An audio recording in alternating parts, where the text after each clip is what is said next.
Dans cette histoire, notre personnage principal Quinn est juste un étudiant de niveau 1 dans une académie militaire brutale. Il n'a pas de super pouvoir, pas de statut spécial et se fait intimider par presque tout le monde. L'académie suit une règle. Les forts peuvent faire ce qu'ils veulent. La vie de Quinn a été difficile depuis qu'il a perdu ses parents dans une guerre. Ils ont servi le gouvernement et sont morts au combat, laissant Quinn derrière lui avec rien d'autre qu'un étrange livre scellé, leur dernier cadeau. Peu importe combien il a essayé, il n'a jamais pu l'ouvrir jusqu'à ce qu'un jour, par accident, une goutte de sang de son nez tombe sur le livre, et c'est là que tout change. Le livre s'active soudainement et fusionne dans son corps, débloquant un pouvoir secret, le système vampirique. Dans ce monde où les gens naissent avec une seule compétence, Quinn gagne le pouvoir d'en débloquer d'autres et de continuer à monter de niveau. C'est l'histoire de la façon dont un garçon sans pouvoir commence son ascension du plus faible de l'académie à quelque chose de vraiment terrifiant. L'histoire commence avec un groupe d'étudiants qui se promènent dans la rue, discutant des examens même s'ils se donnent du mal pour améliorer leur pouvoir surnaturel. Une des filles rétorque que l'éducation de base est toujours importante car tout le monde ne gagnera pas le jackpot avec des pouvoirs. Elle ajoute que la plupart des étudiants ne peuvent même pas se permettre un livre de pouvoir à moins que le gouvernement n'en distribue un après avoir rejoint l'académie militaire. En entendant cela, un garçon lève les yeux au ciel et dit que ces livres gratuits sont des ordures totales sans compétences décentes. Un autre type intervient en disant que les vrais chanceux sont ceux qui sont nés avec des pouvoirs surnaturels. Grâce à eux, d'autres ont même pu utiliser des pouvoirs. Mais le premier gars ne veut rien savoir et rétorque en disant que ces enfants puissants ne l'ont pas fait par gentillesse. Quand les Dalki sont venus frapper, ils n'avaient pas d'autre choix que de se montrer à la hauteur, sinon tout le monde aurait été foutu. Alors que les trois étudiants dépassent une fille debout sur le trottoir, ils continuent de bavarder sur les pouvoirs pendant qu'elle attend silencieusement quelqu'un. Juste à ce moment, ses yeux se posent sur Rayleigh, un camarade de classe. La foule le remarque également, chuchotant qu'il n'est pas seulement un joli visage, mais le seul gars qui a atteint le niveau 4, une flexibilité majeure. Alors que Rayleigh passe, la fille l'arrête et lui demande avec désinvolture s'il est libre pour dîner. Rayleigh dit qu'il l'est, mais avant que quiconque puisse réagir, un garçon descend la rue en courant comme s'il était en retard pour son propre arc d'anime. Deux gars le poursuivent en lui criant d'arrêter. Le garçon qui court jette un coup d'œil en arrière, montre son majeur et continue. Mais rebondissement, il regarde devant lui et voit Rayleigh debout juste devant lui. Trop tard. Il percute Rayleigh comme une patate volante et frappe le sol. Alors qu'il se démène pour se tenir debout, la fille se précipite, l'air inquiète, et lui demande s'il va bien. Avant qu'il ne puisse dire quoi que ce soit, les deux poursuivants le rattrapent et commencent à le rouer de coups. La fille a l'air paniquée, et Rayleigh remarque qu'elle est clairement mal à l'aise de regarder la raclée. Sans dire un mot, il intervient et utilise son pouvoir magique pour lancer le type attaqué à quelques mètres de ses bourreaux, le projetant au loin avec style. Alors que le garçon frappe le sol, il essaie de se relever, mais les poursuivants ricanent et se moquent de lui, l'avertissant de rester dans son couloir. Sans se soucier, il se promène derrière Riley et la fille, agissant comme s'il venait de terminer une quête secondaire. Pendant ce temps, le garçon se relève lentement en pensant que ces bêtises arrivent tous les jours. Même intimidation, matin différent. La foule le regarde pendant une seconde avant que les chuchotements ne commencent. Certains l'appellent un idiot. D'autres gloussent et pointent du doigt, réalisant qu'il est ce type malchanceux de leur classe, Quinn. Il ne réagit pas. Il continue de marcher, traînant les pieds comme un PNJ fatigué, pensant que dans ce monde désordonné, ne pas avoir de pouvoir surnaturel ressemble à un crime. Il rentre directement chez lui, les yeux ternes, le cerveau grillé. Alors qu'il marche, son esprit revient à la seule chose que ses parents lui ont laissée, un livre de pouvoir. Il y a 6 ans, alors qu'il était seul à la maison, deux inconnus s'étaient présentés à la porte. Quinn l'avait ouvert en pensant que ce pourrait être une livraison ou une arnaque aléatoire. Au lieu de cela, les hommes lui ont remis le livre de pouvoir et ont lâché une bombe. Ses parents étaient morts en combattant dans la guerre de Duke. Maintenant dans sa chambre, il se tient comme une statue, fixant le livre comme s'il venait de le traiter de laid. C'est tout ce qui lui reste, et pourtant il ne peut même pas ouvrir cette foutue chose. Il essaie à nouveau, mais sans succès. Il soupire, réalisant qu'il pourrait juste devoir se contenter du pack de démarrage délivré par le gouvernement de l'académie. Soudain, du sang coule de son nez comme un robinet qui fuit. Il jure à voix basse, l'essuie rapidement et remarque qu'une partie a atterri sur le livre. Alors qu'il l'essuie, quelque chose d'étrange commence à se produire. Le livre de pouvoir change de couleur comme s'il venait de planter et commence ensuite à briller avec cette énergie rouge sauvage. Quinn se fige. Son cerveau hurle, qu'est-ce que c'est que ça? Avant même qu'il ne puisse cligner des yeux correctement, l'énergie rouge se précipite directement dans sa tête comme un téléchargement USB devenu incontrôlable. Il est trop abasourdi pour bouger. Quelques instants plus tard, toute la lumière rouge est à l'intérieur de lui et sa tête est plus lourde qu'un rocher. Ensuite, une petite notification apparaît, nouvelle capacité débloquée, vampire. Mais avant même qu'il ne puisse lire le reste, sa tête tourne comme un ventilateur cassé, et il s'évanouit et s'écrase sur le sol comme un sandwich tombé. La scène revient sur le passé où le petit Quinn regarde des enfants jouer joyeusement. Il s'approche et demande s'il peut se joindre à leur jeu aussi. Mais au lieu d'une réponse amicale, les enfants s'enfuient en criant que les orphelins n'ont pas de manière et qu'ils ne veulent pas jouer avec quelqu'un comme lui. Aïe! Juste à ce moment, les deux soldats qui lui ont donné la tragique nouvelle de la mort de ses parents apparaissent derrière lui comme des fantômes de pantalons fouineurs. Tous deux tiennent un miroir, disant que ses parents sont morts à la guerre. Mais quand Quinn regarde le miroir, il ne se voit pas lui-même. Il voit un monstre le fixer en retour. Soudain, ses yeux s'ouvrent brusquement. Ce n'est qu'un rêve. Mais avant qu'il ne puisse se détendre, quelqu'un commence à frapper à sa porte d'entrée. Une voix crie que s'il n'ouvre pas avant le compte de 3, il y aura des conséquences. Alors que la voix commence à compter, Quinn se précipite vers la porte, l'ouvre brusquement et trouve le sergent Griff debout à l'extérieur. Griff demande pourquoi il a mis si longtemps. Quinn s'excuse rapidement en disant qu'il a trop dormi et qu'il n'a pas entendu les coups. Le sergent fronce les sourcils et pointe du doigt le véhicule garé à l'extérieur, avertissant que si Quinn n'est pas prêt dans 2 minutes, ils partiront sans lui. Quinn commence à paniquer. Il se souvient s'être endormi en regardant le livre de capacité et se précipite à l'intérieur. Ses yeux tombent sur ses lunettes cassées sur le sol. Alors qu'il les ramasse, il réalise quelque chose d'étrange. Il peut voir parfaitement bien sans elles. Avant qu'il ne puisse y penser davantage, Griff crie à nouveau, lui disant de se dépêcher. Quinn fait rapidement son sac et s'enfuit en s'excusant toujours. Il monte dans le bus et aperçoit Rayleigh assis juste devant. Le siège à côté de lui est vide, alors Quinn demande poliment s'il peut s'asseoir là. Rayleigh, sans même le regarder, dit que le siège est déjà pris. Quinn ne discute pas. Il sait comment fonctionne ce Nerdfest. Il regarde autour du bus et se rend vite compte que tous les sièges sont déjà occupés. Il reste là pendant quelques secondes, ne sachant pas quoi faire. Juste à ce moment, une main fait signe depuis la dernière rangée. Quelqu'un fait signe à Quinn de venir s'asseoir à côté de lui. Quinn se dirige vers le siège, appréciant discrètement la gentillesse du type. Alors qu'il s'assoit, le garçon se présente comme Wooden. Quinn fait un petit sourire et se présente comme Quinn Talent. Soudain, une petite créature volante apparaît à côté de lui, accompagnée d'un panneau d'état. Quinn le regarde avec confusion, essayant de comprendre ce qui vient de se passer. Le moment devient un peu gênant lorsque Quinn demande à Wooden s'il peut voir la créature volante à côté de lui. Cependant, Wooden est confus, et la situation devient encore plus gênante jusqu'à ce que Wooden rompe le silence en demandant quelle est la capacité de Quinn. Quinn dit simplement qu'il n'en a pas. Wooden a l'air surpris et dit que c'est la première fois qu'il entend quelque chose comme ça. Quinn acquiesce en expliquant que les gens comme lui sont rares, surtout à leur âge où la plupart ont déjà des capacités. À ce moment-là, le sergent Griff crie depuis l'avant du bus, disant à tout le monde de se calmer car il entend du bruit venant de l'arrière. Quinn et Wooden arrêtent de parler. Quinn se concentre sur la créature flottante et le panneau d'état devant lui. Il se souvient de l'énergie rouge du livre de compétences se précipitant dans sa tête et commence à se demander si le livre a fusionné avec lui d'une manière ou d'une autre. Il continue de fixer le panneau d'état, espérant une sorte d'indice, mais il n'offre rien d'utile. Un instant plus tard, le bus sort d'un tunnel et une lumière vive du soleil inonde l'intérieur. Alors que la lumière frappe le corps de Quinn, il se sent soudainement faible et serre le siège pour se soutenir en essayant de reprendre son souffle. Puis le panneau d'état affiche un avertissement. Quinn est en plein soleil et ses statistiques ont baissé de 50%. Voyant cela, Quinn se fiche sous le choc, réalisant que la lumière du soleil est carrément mortelle pour lui. Sans perdre une seconde, il saisit les rideaux du bus et les tire pour bloquer le soleil. Il se demande si c'est sa nouvelle vie maintenant, esquivant la lumière du soleil comme un piège laser dans un film d'espionnage. À ce moment-là, le panneau d'état affiche une nouvelle notification indiquant que sa santé commence à se rétablir maintenant qu'il n'est plus exposé directement au soleil. En lisant cela, Quinn laisse échapper un petit soupir de soulagement, se détendant enfin un peu, sachant que l'effet du soleil n'est pas permanent. Wooden, qui est assis à côté de lui comme un écureuil curieux, jette un coup d'œil à Quinn et a l'air confus. Il demande ce qui ne va pas puisque Quinn est aussi pâle qu'un étudiant qui vient de passer une nuit blanche. Wooden lui tend une bouteille d'eau et lui dit de boire. Quinn la saisit rapidement et dit qu'il n'a tout simplement pas bien dormi la nuit dernière. Alors qu'il avale l'eau, il remercie Wooden pour son aide. Mais alors, boum, panneau d'état à nouveau. Il affiche un nouveau message. Mission quotidienne, boire 2 litres d'eau. Progression commencée. Quinn le lit et court-circuite. Dans un pur moment de cartoon, il recrache complètement l'eau, la lançant droit devant comme un pistolet à eau cassé. L'âme malchanceuse assise devant lui reçoit une douche capillaire surprise. L'élève crie fort, pensant probablement qu'il pleut à l'intérieur. Le sergent entend le cri et perd la tête. Il commence à crier sur le pauvre élève trempé et lui dit de venir devant.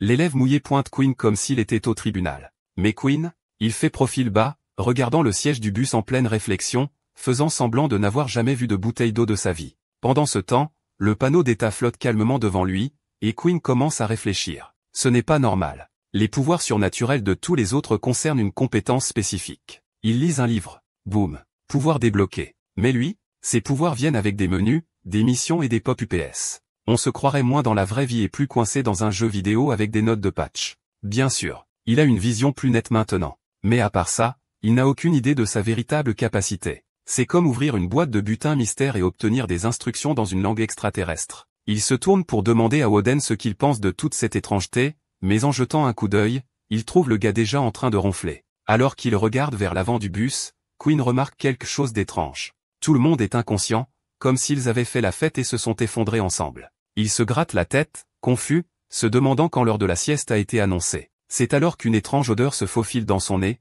un peu comme des chaussettes de gym périmées mélangées à des produits chimiques. Au même moment, le panneau d'état apparaît, l'avertissant, gaz contaminant en suspension dans l'air détecté. Avant même qu'il puisse réagir, un soldat descend l'allée comme s'il possédait l'endroit. Le type remarque Quinn toujours endormi et ne perd pas de temps. Il sort un chiffon imbibé de ce gaz funky et le plaque sur la bouche de Quinn comme s'il couchait un bébé avec zéro consentement. Quinn essaie de se débattre comme un champion, mais le panneau d'état lui dit calmement qu'il se sent somnole, comme si c'était un mardi comme les autres. En quelques secondes, tout devient noir. Quelques heures plus tard, les yeux de Quinn s'ouvrent brusquement. Woden se tient à côté de lui, souriant comme s'il venait de se réveiller d'un soin spa. Quinn regarde autour de lui et se rend compte qu'ils ne sont plus dans le bus. Au lieu de cela, ils sont dans une salle chic avec 4 autres étudiants. Il se tourne vers Woden et lui demande où ils sont, et Woden hausse les épaules en disant que c'est peut-être l'académie militaire, mais il en est aussi sûr qu'un écureuil devinant les prix des actions. Quinn jette un autre coup d'œil. En plus de lui et Woden, il y a 3 autres étudiants. 2 filles, Aileen et Leila, et un garçon nommé Peter. À ce moment-là, les portes du hall s'ouvrent en grinçant comme si c'était une introduction de film, et un homme et une femme entrent. La femme, Jane, vêtue de façon élégante comme une enseignante avec une énergie de patron, marche directement vers les étudiants. Pendant ce temps, l'homme leur dit de ne pas paniquer, les assurant qu'il s'agit juste de tests de niveau d'entrée avant de rejoindre l'académie. Il dit à tout le monde de rester bien serré et de ne pas bouger un muscle tant que leurs noms ne sont pas appelés. Après un moment, l'homme appelle Peter Chuck. Quinn lève un sourcil, confus de voir pourquoi les tests commencent de nulle part comme si c'était un jour de quiz surprise. Peter s'avance nerveusement tandis que Jane dit aux autres de se détendre, puis demande calmement à Peter quelle est sa capacité. Peter hésite un instant avant d'admettre qu'il n'a pas encore de capacité. Les étudiants dans la pièce le regardent comme s'il venait de lâcher une bombe, la mâchoire sur le sol. Mais Quinn reste cool, réalisant qu'il n'est pas le seul à voler sans capacité dans cette fête de super-héros. Jane dit calmement à Peter de ne pas s'inquiéter. L'homme à côté d'elle ouvre un livre d'apparence mystérieuse, qui commence soudainement à briller et à vibrer comme un butin de haut niveau. Jane fait ensuite signe à Peter de s'avancer, expliquant qu'il peut également acquérir un pouvoir surnaturel en utilisant ce livre. Peter s'avance, saisit le livre et le fixe comme s'il était fait de pépites d'or. Il lâche si c'est vraiment gratuit et s'il obtiendra réellement des pouvoirs grâce à cela. Jane acquiesce comme si ce n'était pas grave et dit qu'ils le classeront au niveau 1. Elle lui dit de lire le livre pendant son temps libre et de revenir pour le test quand il se sentira prêt. Le visage de Peter s'illumine comme s'il venait de gagner un cadeau PS5. Il les remercie comme une petite pomme de terre polie, et soudain, un bracelet numérique se matérialise autour de son poignet. Super élégant, super science-fiction. Juste après cela, des bracelets similaires apparaissent sur les poignets de tout le monde. Quinn fixe le sien comme s'il venait d'une boîte de céréales. Leila, la fille à côté de lui, le remarque et sourit en disant que c'est tout à fait normal. Elle explique qu'ils stockent toutes leurs informations et facilitent la vie. En gros, la version militaire d'une montre intelligente avec zéro confidentialité. À ce moment-là, Jane appelle Quinn talon. Il s'avance, calme comme jamais. Jane demande s'il a une capacité. Quinn dit non, tout comme Peter. Pas de panique. Pas de drame. Juste une honnêteté directe. Jane lui donne la même réponse rassurante, et l'homme à côté d'elle rallume le livre lumineux comme s'il allait invoquer Thor. Quinn attrape le livre, mais le panneau de statut apparaît avec une notification froide. Vous ne pouvez pas apprendre cette capacité. Il cligne des yeux, encaissant le coup. Au lieu de paniquer, il se dit calmement que puisque les autres ne peuvent apprendre qu'une seule capacité et qu'il ne peut pas apprendre celle-ci, alors peut-être qu'il en a déjà une. Et juste comme ça, le panneau lui balance une quête secondaire. Échanger le livre contre 10 à XP, Quinn a secrètement envie de le faire, mais il sait que cela soulèvera plus de questions qu'un trou dans l'intrigue d'un feuilleton s'il essaie de le rendre. Cependant, alors que Jane se tourne pour appeler l'élève suivant, Quinn prend soudainement la parole. Il lève le bras et dit qu'il ne veut pas du livre. La pièce passe en mode scratch de disque, choquée, confuse, curieuse. Personne n'avait vu ça venir. Contrairement aux autres élèves qui perdent clairement leurs billes, Jane reste calme et posée. Elle demande calmement si Quinn est vraiment d'accord pour laisser passer le livre, l'avertissant qu'il devra se débrouiller seul plus tard. Quinn reste cool aussi et rend le livre, disant qu'il est confiant de pouvoir gérer ça tout seul. En entendant cela, Jane jette un rapide coup d'œil à son assistant avant de dire à tout le monde de se tenir prêt. Elle doit signaler un cas inhabituel. Elle contacte des supérieurs et explique toute la situation. La voix à l'autre bout demande nonchalamment si Quinn fait partie de la faction du sang pur. Jane secoue la tête, disant que ses dossiers ne montrent aucune armure de bête, aucun pouvoir flashy, à peu près aucune épice. Après une brève pause, le supérieur dit à Jane de tester quand même le potentiel de Quinn. S'il n'est qu'un type basique, disent-ils, le monde cruel finira par lui remettre les idées en place. Jane est d'accord sans discuter et se tourne vers Quinn, pointant vers la zone d'entraînement à l'extérieur du hall. Puisqu'il a laissé tomber le livre, il passe directement à un test. Pas d'échauffement, pas de code de triche. Une fois dehors, Jane s'écarte et dit à Quinn de détruire 3 robots qui se tiennent devant lui, mais le corps de Quinn jette déjà l'éponge. Il se sent comme une patate à moitié morte. Ses jambes vacillent, sa vision se brouille et il fonctionne à vide. Pourtant, il se met en position sachant qu'il n'a pas d'autre choix que de faire de son mieux et de détruire les robots le plus rapidement possible. Alors qu'il se précipite en avant et commence à distribuer des coups, la mâchoire de Jane manque de tomber par terre. Les coups de poing du mec sont si faibles, c'est comme regarder une nouille molle dans une bagarre. Quelques secondes maladroites plus tard, Quinn parvient d'une manière ou d'une autre à abattre les 3 robots et se tient là, haletant comme s'il venait de courir un marathon avec un sac à dos rempli de briques. Jane se retourne sans trop de drame et annonce que le pouvoir de Quinn se classe comme un utilisateur de niveau 1. Il vérifie son bracelet numérique, qui confirme la triste vérité. Niveau 1, mode recrue total. Alors qu'il retourne vers l'ombre, il réalise à quel point la lumière du soleil affecte ses stats. Tout ce style de vie de vampire bronzé est sérieusement en train de ruiner son style. Juste à ce moment-là, Jane appelle Leila pendant que Woden se tient à côté de Quinn et lui tend une bouteille d'eau, lui disant de ne pas stresser puisqu'il a 2 années complètes pour monter de niveau. Quinn prend la bouteille et avale l'eau comme s'il sortait d'un désert. Pendant ce temps, Jane demande nonchalamment à Leila sa capacité. Quand Leila révèle qu'il s'agit d'une capacité psychique, Woden a l'air un peu décontenancé en disant qu'il pensait totalement qu'elle était un sang pur. Cela fait que Quinn se gratte la tête et demande de quoi il s'agit, cette histoire de sang pur. Woden explique que les sangs purs sont un groupe de personnes qui s'opposent fortement au pouvoir surnaturel. Selon eux, l'obsession du monde pour les capacités flashy est juste une pensée dérangée. Il ajoute que cet état d'esprit où les pouvoirs sont tout est ce qui cause tout le chaos et le drame social de nos jours. Pendant que Leila commence son test, Woden continue en disant que les sangs purs se concentrent sur le renforcement de leur corps avec un entraînement extrême et la création d'armure de bêtes pour combattre la race des Dulki sans s'appuyer sur des pouvoirs sophistiqués. En entendant tout cela, Quinn jette un coup d'œil furtif à Leila et se dit que l'arc et les flèches en os de bête qu'elle porte doivent être la raison pour laquelle Woden a supposé qu'elle était l'une des sangs purs. Une fois le test terminé, Jane annonce que Leila est une utilisatrice de capacité de niveau 2. Les yeux de Leila manquent de sortir de leurs orbites, et elle dit qu'elle était marquée comme niveau 3 à l'école. Jane n'est pas décontenancée et explique calmement que bien que ses compétences en tir à l'arc atteignent la marque des 4X, l'une de ses cibles a été démolie à la main en utilisant seulement le niveau 8 de force, donc le niveau 2 est tout ce qu'elle obtient pour le moment. Leila a l'air un peu amère à ce sujet, mais Jane appelle déjà le nom suivant, Eileen. Alors qu'Eileen s'approche, Woden lui tapote l'épaule et plaisante en disant qu'il a de la chance de passer en dernier, mais Eileen n'est pas d'humeur à plaisanter. Elle se met en colère et dit à Woden de garder ses mains pour lui. Avant que Woden ne puisse dire « Pardon », elle gèle sa main avec sa capacité de glace et l'avertit que la prochaine fois, il pourrait ne pas s'en sortir avec seulement une paume glaciale. Dès qu'Eileen atteint l'endroit et commence son test, les mâchoires commencent à tomber. Jane a l'air vraiment impressionnée, réalisant qu'Eileen n'est pas seulement puissante, c'est une patronne totale. Eileen termine le test en un temps record, et Jane l'annonce comme une utilisatrice de niveau 5. Peter et Quinn restent assis là, les yeux grands ouverts, comme s'ils venaient de voir une licorne faire des saltos arrière. Juste après cela, Jane appelle Woden Feng pour le test final. Woden s'illumine, frappe sa paume comme s'il était dans un anime, et déclare fièrement que c'est enfin son heure de briller. Juste au moment où Woden commence à démolir les robots, tout le monde reste figé, y compris Quinn, qui réalise que la capacité de Woden est la même que celle d'Eileen. Après que Woden a nettoyé le sol avec les robots en un rien de temps, Jane a l'air plutôt excitée et annonce qu'ils ont de la chance d'avoir 2 utilisateurs de capacité de niveau 5 sur 5. Pendant ce temps, Woden se pavane vers Quinn, se sentant clairement bien dans sa peau, et essaie de se montrer. Mais Quinn demande nonchalamment si Woden peut vraiment copier des pouvoirs juste en touchant quelqu'un. Cela frappe Woden comme un test de maths surprise. Il admet qu'il avait prévu de faire durer l'acte plus longtemps, mais Quinn a vu à travers lui comme du verre. Quand Woden demande comment il a fait pour le découvrir, Quinn dit que c'était assez simple. Il se souvient à quel point Woden avait l'air totalement confus pendant leur poignée de main parce qu'il n'avait pas pu copier la capacité de Quinn à ce moment-là. Quinn ajoute que lorsqu'Eileen a utilisé ses pouvoirs de glace,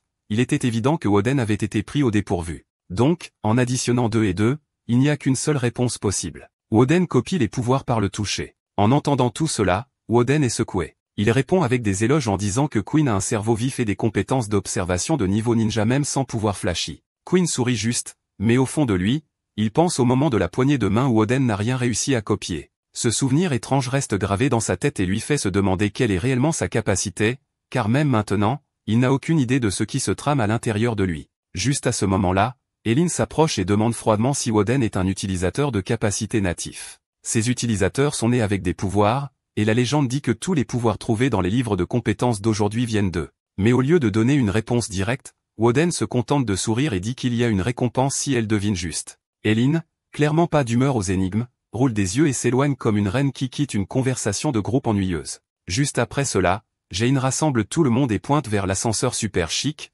annonçant que le test est terminé et qu'il est temps de se diriger vers l'académie militaire. Alors qu'ils montent tous dans l'ascenseur et atteignent l'académie militaire, Queen regarde autour de lui avec de grands yeux réalisant que l'endroit est immense et totalement chic, comme si Poudlard avait eu une amélioration. Quelques instants plus tard, ils arrivent à l'intérieur du campus et jettent un coup d'œil autour d'eux pour voir un tas d'autres étudiants déjà rassemblés là. Pendant que Peter et Queen écoutent la foule, ils réalisent rapidement quelque chose de brutal. Parmi tous ces gens super puissants, ils sont les seuls à être coincés au niveau 1. Une minute plus tard, cela devient encore plus évident. Tout le monde essaie de se mêler aux enfants cool, se classer niveau 4 et plus, y compris Rayleigh et Elin, et ignore complètement Peter et Queen comme s'ils étaient des PNJ invisibles. Juste à ce moment-là, un enseignant nommé Dell entre avec l'autorité d'un sergent instructeur et dit à tout le monde de la fermer. Il demande aux garçons et aux filles de s'aligner séparément. Une fois les lignes en place, il dit aux étudiants de s'avancer un par un, de prendre leur numéro de chambre de dortoir et de se diriger vers leur dortoir avec leurs affaires. Peu de temps après, Peter sort son numéro de dortoir et panique carrément.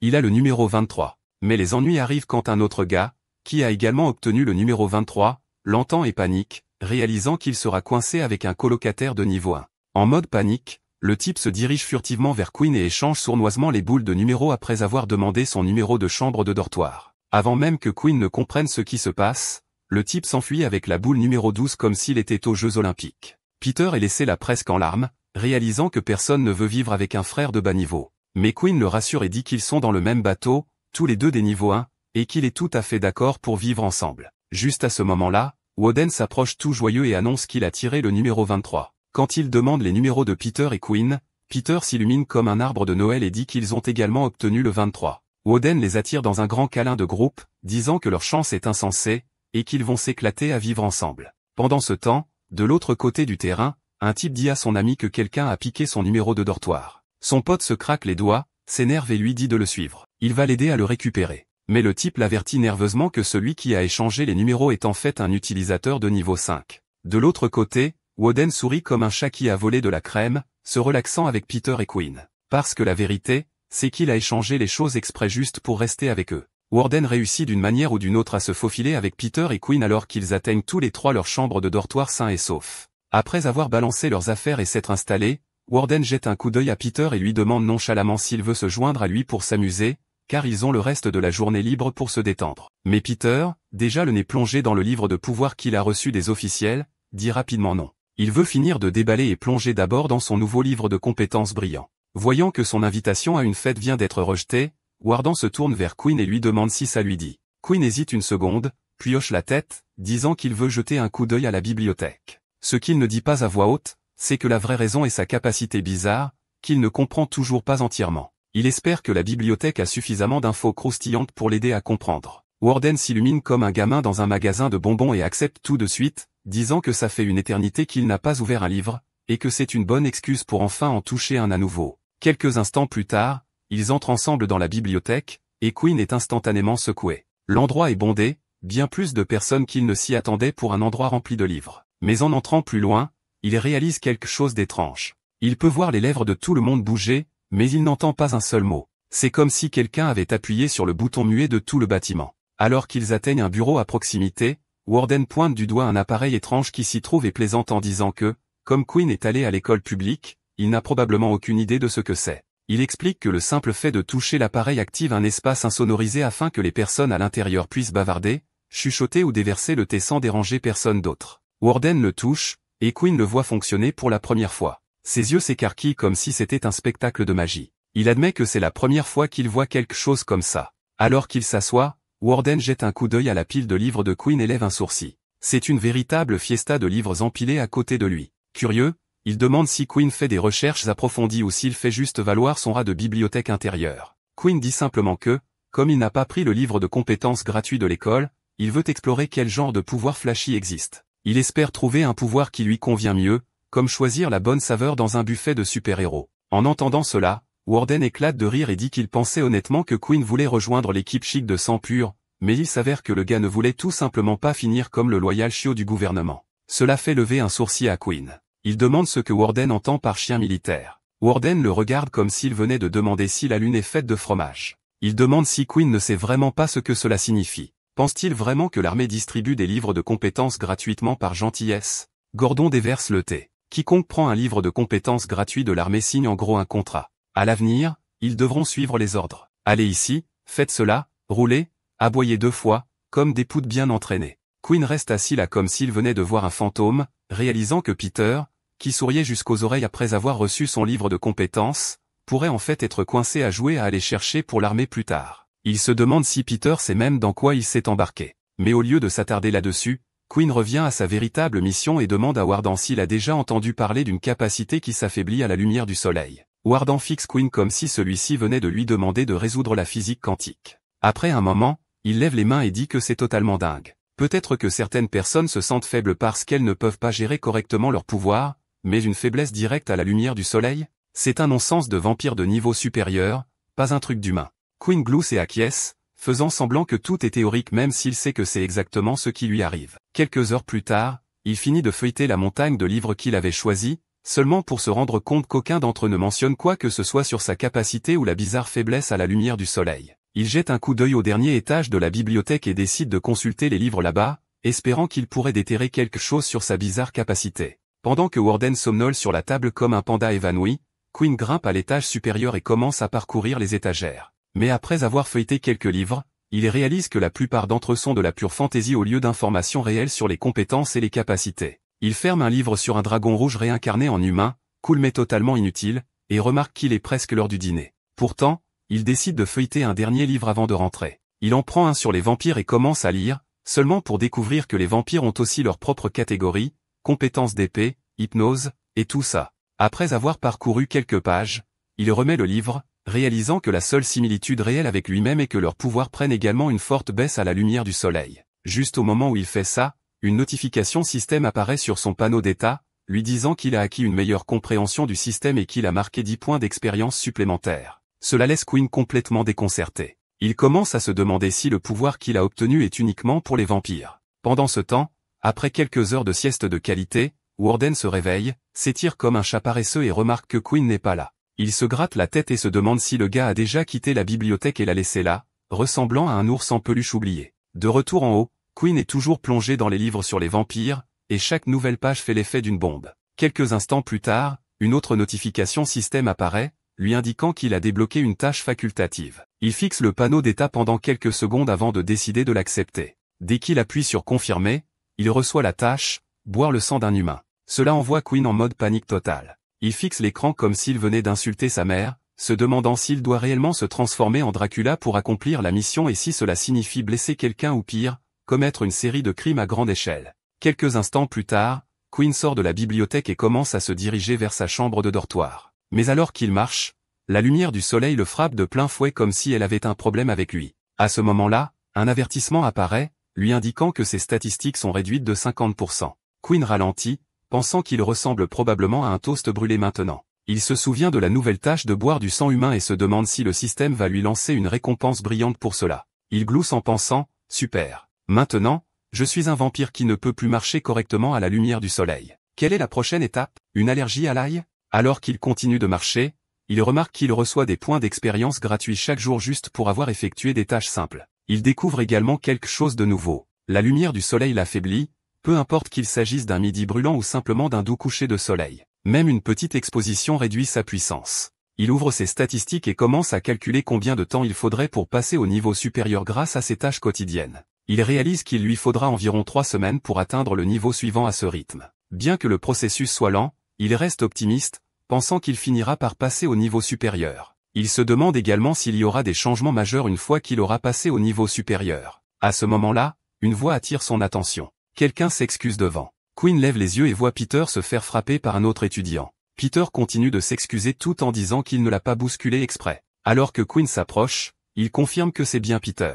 L'homme continue de frapper Peter et dit qu'un désolé ne suffit pas. Quinn remarque le bracelet de l'homme et réalise qu'il est un utilisateur de niveau 2. L'homme menace à nouveau Peter, exigeant une compensation pour les dommages qu'il a causés. Peter hésite et explique qu'il n'a pas d'argent à donner. En entendant cela, le gars de niveau 2 se met encore plus en colère et demande si Peter a besoin d'une autre série de coups. Quinn est frustré en pensant que ce type, bien que seulement de niveau 2, agit comme s'il possédait le monde. Il comprend le genre, ceux qui ne s'en prennent qu'aux personnes plus faibles. Une idée surgit dans la tête de Quinn alors qu'il s'approche calmement d'eux. Dès qu'il est assez près, Quinn fait semblant de trébucher et heurte l'homme. Le gars tombe et dit avec colère à Quinn de faire attention où il va, mais Quinn reste cool et s'excuse, disant qu'il a une étrange habitude de trébucher sur des surfaces planes. Peter jette un coup d'œil à Quinn et se demande ce qu'il fait là. Pendant ce temps, le type qui le battait se relève, l'air agacé. Il ricane et dit qu'il ne cesse de tomber sur des ordures, traitant clairement Quinn de déchet juste parce qu'il est niveau 1 comme Peter. Le type fait craquer ses doigts et dit que si Quinn ne veut pas d'ennui, il ferait mieux de cracher de l'argent. Quinn, au lieu de paniquer, éclate de rire. Il pense qu'il vient de rejoindre l'école et qu'il est déjà tombé sur un clan de niveau boss. Il s'attendait à traiter avec ce genre de plaisantin après quelques jours, pas directement à la fête de bienvenue. Il ajoute qu'il est surprenant de rencontrer quelqu'un qui se la joue dur seulement avec les faibles, mais qui pleure probablement face aux forts. Peter regarde et se demande ce que Quinn mijote, car on dirait qu'il cherche les ennuis. L'homme ignore les paroles de Quinn et s'avance avec un visage suffisant, demandant ce que Quinn compte faire maintenant. À ce moment-là, Quinn reçoit une notification du système. Elle indique que la capacité de l'ennemi a été activée, et pour contrer sa capacité, le mode combat de Quinn est maintenant activé. Quinn se sent confus car c'est la première fois qu'il l'utilise, mais la confusion se transforme rapidement en excitation. Il a enfin un vrai combat pour tester ses compétences. Une autre notification apparaît, lui indiquant qu'il y a une tâche système. Sa première bataille, vaincre l'adversaire lors de sa première bataille et gagner 50 points d'expérience. Quinn sourit en pensant que s'il gagne, son niveau augmentera plus tôt que prévu. Il provoque audacieusement l'homme et l'invite à commencer le combat. Peter sur le côté reste confus et se demande pourquoi Quinn cherche la bagarre avec quelqu'un au-dessus de son niveau. Sans avertissement, l'homme utilise sa capacité, ses mains se transforment en griffes de tigre, et sa vitesse augmente. Il fonce sur Quinn. Quinn essaie d'esquiver mais encaisse un coup sur son avant-bras. Pourtant, il contre-attaque avec un solide coup de poing qui repousse le type de quelques mètres. Alors que l'homme retrouve son équilibre, il réalise que Quinn n'est pas juste un faible au hasard. Il commence à penser que la force de Quinn est peut-être au niveau 2, et qu'il manque peut-être juste dans d'autres domaines. Pendant ce temps, Quinn saisit son bras légèrement blessé et comprend que cette nouvelle capacité de mode combat booste ses pouvoirs de combat rapprochés.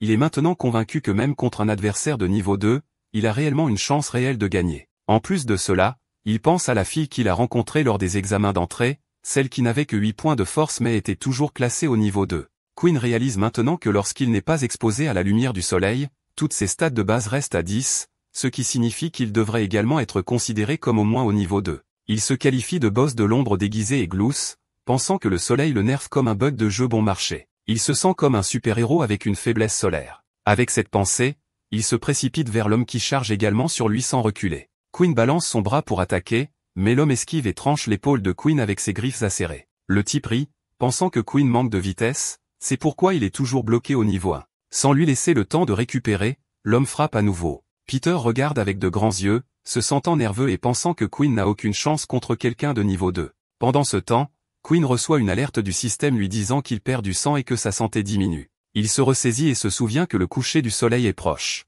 Ses statistiques complètes devraient revenir d'un moment à l'autre. Alors que l'homme prépare une attaque finale et charge, Peter s'inquiète de savoir si Quinn va même survivre. Mais juste à temps, le soleil se couche et Quinn sent le pouvoir revenir dans son corps. Quinn bloque le coup suivant, laissant l'homme choqué. Le type n'arrive pas à croire ce qui vient de se passer. Quinn se sent soudain plus rapide et plus fort. Il le fixe en réalisant que la force de Quinn a beaucoup augmenté en quelques secondes. Sans attendre, Quinn déclare que c'est son tour maintenant. L'homme commence à paniquer et essaie de s'en sortir en disant qu'ils peuvent régler les choses sans violence, mais Quinn l'ignore et lui donne un violent coup de poing dans l'estomac. L'homme ne peut pas esquiver ou bloquer à temps, et Quinn continue de le frapper encore et encore jusqu'à ce qu'il s'évanouisse presque. Peter reste figé, choqué par la puissance de Quinn. Quinn laisse tomber l'homme au sol et jette un coup d'œil à sa propre main, riant doucement en réalisant qu'il a vraiment le pouvoir d'un vampire. À ce moment-là, il jette un coup d'œil à son panneau système et voit qu'il a gagné 50 points d'expérience, passant de 15 à 65. C'est du sérieux farming d'XP, comme un pro qui joue à fond en se bourrant de boissons énergisantes.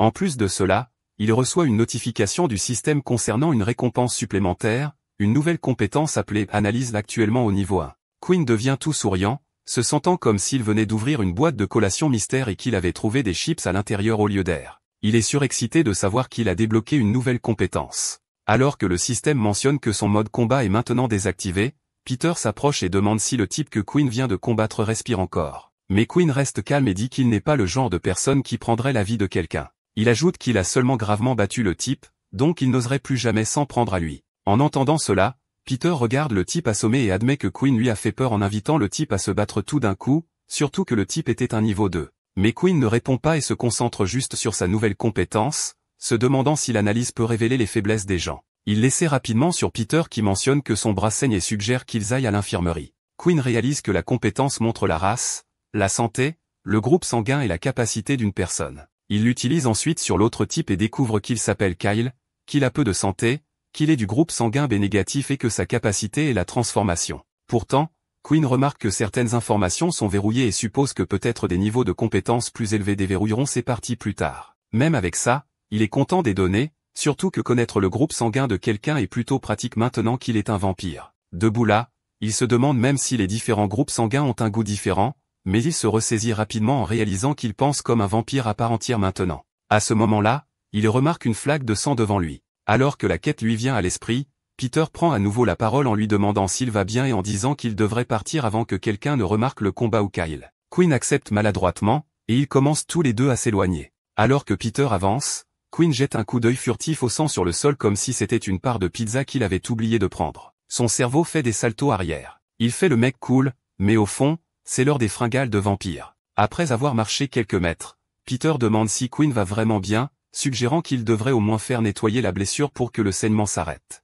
Mais Quinn dit juste qu'il va bien, mentionnant que ce n'est qu'une blessure superficielle et que le saignement a déjà un instant plus tard. Il s'arrête soudainement et regarde la blessure sur son bras. Peter le remarque et s'arrête aussi, demandant ce qui ne va pas. Quinn cache rapidement sa blessure et répond que ce n'est rien, mais admet ensuite qu'il devrait peut-être aller à l'infirmerie en pensant que cela pourrait devenir problématique si la blessure s'infecte. Il demande ensuite à Peter de retourner d'abord au dortoir, promettant qu'il reviendra bientôt. Alors que Quinn se tourne et s'éloigne, Peter essaie de l'arrêter en disant qu'ils devraient y aller ensemble, mais Quinn refuse et dit qu'il peut se débrouiller seul. Il demande à Peter de vérifier si Warden est de retour puisqu'il a quitté la bibliothèque sans lui, et qu'ils ne se sont pas rencontrés depuis. Quelques instants plus tard, Quinn atteint l'endroit où il a combattu Kyle et boit du sang humain. À cause de cela, ses blessures guérissent complètement, et sa santé revient au maximum. Juste après cela, il reçoit une notification du système l'avertissant que son niveau de faim a augmenté. Quinn jette un coup d'œil au message et acquiesce. On dirait vraiment qu'il est affamé. En plus de cela, il réalise que le système peut réellement guérir son corps grâce à la nourriture. Il se lève et commence à marcher,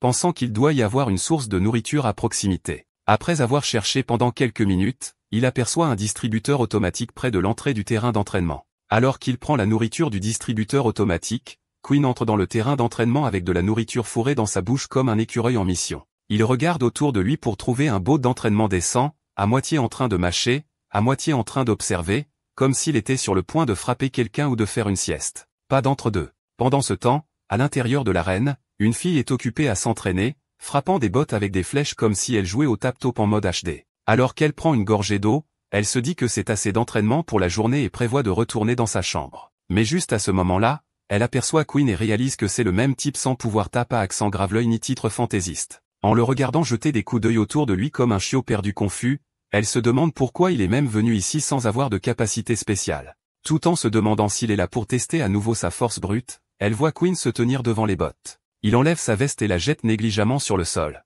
Le test commence avec un niveau de difficulté normal, et la fille devient curieuse. Elle pense que Quinn n'est peut-être pas satisfait de ses résultats précédents et qu'il veut réessayer. Se cachant tranquillement, elle continue de regarder pour voir ce qu'il peut faire maintenant. Pendant ce temps, Quinn charge sur les bottes et fracasse le premier en utilisant ses 10 points de force. La fille reste stupéfaite en réalisant que même au niveau 1, Quinn parvient à détruire le bot d'un seul coup de poing. Juste après cela, il arrête rapidement son élan en utilisant un jeu de jambes rapide et se tourne vers les deux bots restants. En voyant ça, la fille comprend que Quinn n'est pas seulement fort, il est aussi agile. Avant que les bots puissent se tourner complètement vers Quinn, il se précipite et les met KO avec un coup de pied rapide. Le test se termine, le système marque son agilité à 10 points. La fille regarde, choquée, et réalise que Quinn a vaincu toutes les cibles avant même que sa veste ne touche le sol. Un frisson lui parcourt l'échine. Elle commence à se demander s'il a caché sa vraie force tout ce temps. Et si c'est vrai, alors quelle pourrait en être la raison? Le lendemain matin, au restaurant de l'université, l'ambiance est carrément toxique. Deux joueurs de bas niveau repèrent une place et se dirigent vers elle comme si c'était le jackpot. Mais juste au moment où ils sont sur le point de poser leur plateau, un joueur de haut niveau suffisant jette son sac sur la chaise comme s'il possédait l'endroit. Le type a vraiment dit, cette place est à moi maintenant, sans dire un mot. Les deux amis clignent des yeux, confus, puis acceptent tranquillement la défaite. L'un d'eux suggère maladroitement de manger dehors à la place, et l'autre accepte, sachant qu'ils n'ont ni le courage ni les stats pour se battre avec des joueurs de haut niveau. En gros, c'est manger et supprimer pour eux. Alors qu'ils sortent, Peter, qui est déjà assis à l'extérieur du restaurant sur les marches en mangeant sa nourriture, les regarde partir et saisit un peu de leur conversation. L'un des gars dit que les joueurs de haut niveau semblent effrayants, et l'autre hoche la tête, ajoutant que haut niveau signifie ego élevé. Il préférerait éviter les drames plutôt que de risquer de se faire anéantir. En entendant cela, Peter regarde Warden et Quinn et se demande à voix haute si c'est correct pour Warden de s'asseoir avec eux, étant donné que tous les joueurs de haut niveau marquent leur territoire et méprisent les joueurs de bas niveau. Il dit que seuls les joueurs de haut niveau s'assoient à l'intérieur du restaurant, tandis que les gens de bas niveau sont en quelque sorte poussés à manger à l'extérieur. Quinn, qui grignote joyeusement sa nourriture, est d'accord avec Peter. Il dit avec désinvolture que Warden n'a pas vraiment besoin de traîner avec eux, et peut-être qu'il devrait commencer à tisser des liens avec des gens de son propre niveau à la place. En entendant cela, le visage de Warden se crispe. Il regarde Peter et lui dit d'arrêter de dire des bêtises. Warden hausse les épaules et dit qu'il déteste le plus toute cette histoire de hiérarchie. Il croit en l'égalité et précise qu'ils sont tous amis, donc il n'a pas le moindre embarras à manger avec eux, niveau bas ou pas. Avec un sourire, il dit à tout le monde de se détendre et de profiter de leur nourriture, en plaisantant que pour l'instant, se remplir l'estomac est plus important que de montrer ses niveaux de puissance. Le type a cette mentalité de manger d'abord, s'inquiéter ensuite qui est forte. Alors qu'il rit, la fille, celle qui a discrètement traqué Quinn la dernière fois dans l'arène d'entraînement, repère le groupe de loin. Comme avant, elle se contente de regarder en silence et ne dit rien. Plus tard, ils sont tous assis dans leur cours théorique où leur professeur d'elle se tient devant eux en prononçant son discours de motivation habituel. Il explique que le partage des intéressés par le biais des effets de capacité originaux n'existe pas vraiment. Il ajoute également qu'il n'y aura pas de nouveau schéma dans le monde d'aujourd'hui, laissant entendre que même si la paix existe maintenant, la guerre pourrait recommencer à tout moment. C'est pourquoi il les exhorte à s'entraîner dur à l'école militaire pour protéger le monde. Il les encourage à améliorer leurs pouvoirs extraordinaires, en disant que le niveau est la seule façon de prouver leur valeur. Pendant ce temps, Quinn est assis à côté de Warden et Peter, ne faisant même pas semblant de prêter attention à d'elle. Ses yeux se tournent vers Warden, pensant que la capacité de Warden semble super pratique, surtout parce qu'elle peut copier directement des pouvoirs de haut niveau. Mais une question lui vient alors à l'esprit. Warden peut-il réellement améliorer les capacités qu'il copie?